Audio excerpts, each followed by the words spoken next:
Hi, ഈ ഒരു water proofing method നിങ്ങൾ മുൻപ് എവിടെയെങ്കിലും കണ്ടിട്ടുണ്ടോ? ഇതുപോലെ കൂടുതൽ ഹൈറ്റിലേക്ക് സോയിൽ ഫില്ലിംഗ് ഒക്കെ വരുന്ന സിറ്റുവേഷൻസിൽ നമുക്ക് പിന്നീട് ഈ പ്രോജക്റ്റിൽ ഒരു ട്രീറ്റ്മെന്റോ അല്ലെങ്കിൽ റീവർക്കൊക്കെ ചെയ്യുന്നത് ബുദ്ധിമുട്ടായിട്ട് വരും. അങ്ങനെയുള്ള സിറ്റുവേഷൻസിലാണ് നമ്മൾ ഇത്തരം മെത്തേഡുകൾ ഫോളോ ചെയ്യുന്നത്. അപ്പോൾ ഈ ഒരു പ്രോജക്റ്റിൽ അഡോൺ കൺസ്ട്രക്ഷൻ ഏതൊക്കെ രീതിയിലുള്ള മെത്തേഡുകളാണ് അപ്ലൈ ചെയ്തിട്ടുള്ളതെന്ന് നമുക്കൊന്ന് നോക്കാം.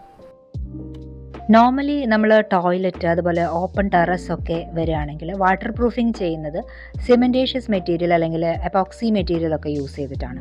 എന്നാൽ പിന്നീട് വീണ്ടും ഒരു ട്രീറ്റ്മെൻ്റ് ഒക്കെ ചെയ്യാൻ സാധിക്കാത്ത ചില ഏരിയകൾ ചില കൺസ്ട്രക്ഷനിലൊക്കെ വരാൻ സാധ്യതയുണ്ടല്ലോ. അങ്ങനത്തെ സിറ്റുവേഷൻസ് വരുമ്പോൾ നമ്മൾ വാട്ടറിനെ ടൈറ്റ് ചെയ്ത് നിർത്തിയേ പറ്റൂ എന്നുള്ള ഏരിയകളിൽ വാട്ടർ കണ്ടൻറ്റ് അകത്തേക്ക് വരാതിരിക്കാനായിട്ട് HDPE മെംബ്രെയിൻ യൂസ് ചെയ്തിട്ടാണ് വാട്ടർ പ്രൂഫിംഗ് ചെയ്യുന്നത്.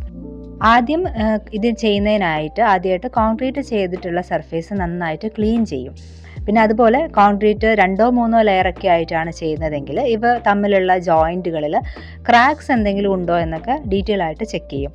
ഉണ്ടെങ്കിൽ അത് എക്സ്പാൻഡ് ചെയ്ത് വാട്ടർ പ്രൂഫിംഗ് കെമിക്കലൊക്കെ യൂസ് ചെയ്ത് ഫുള്ളായിട്ട് അത് പാക്ക് ചെയ്യും. പിന്നെ ബാക്കിയുള്ള സ്ട്രക്ചർ ജോയിൻറ്റുകളിൽ എല്ലാം നമ്മൾ സിമെൻറ്റേഷ്യസ് വാട്ടർ പ്രൂഫിംഗ് മെറ്റീരിയൽസ് യൂസ് ചെയ്ത് ഫുള്ളായിട്ട് പാക്ക് ചെയ്യും. പിന്നീട് ഇതിന് മുകളിൽ സ്റ്റിക്കർ ഫോമിൽ വരുന്ന HDPE മെംബ്രെയിൻ ഒട്ടിച്ചു കൊടുക്കുകയാണ് ചെയ്യുന്നത്. ഈ HDPE മെംബ്രെയിൻ എന്ന് പറയുന്ന ഈ ഒരു മെറ്റീരിയലിൽ പ്ലാസ്റ്റിക് കണ്ടൻറ്റ് ഉള്ളത് കൊണ്ട് തന്നെ, അല്ലെങ്കിൽ ഒരു പ്ലാസ്റ്റിക് കണ്ടൻറ്റ് ടൈപ്പ് ആയതുകൊണ്ട് തന്നെ ഇത് മണ്ണിനടിയിലായാൽ പോലും കേടുവരികയോ നശിക്കുകയോ ഒന്നും ചെയ്യില്ല. ഇത് ഒട്ടിച്ച ശേഷം അതിൽ ഒരു സ്ക്രബ്ബർ യൂസ് ചെയ്തിട്ട് പേസ്റ്റ് എല്ലായിടത്തും പിടിക്കുന്ന രീതിയിൽ ഒട്ടിച്ചു കൊടുക്കും.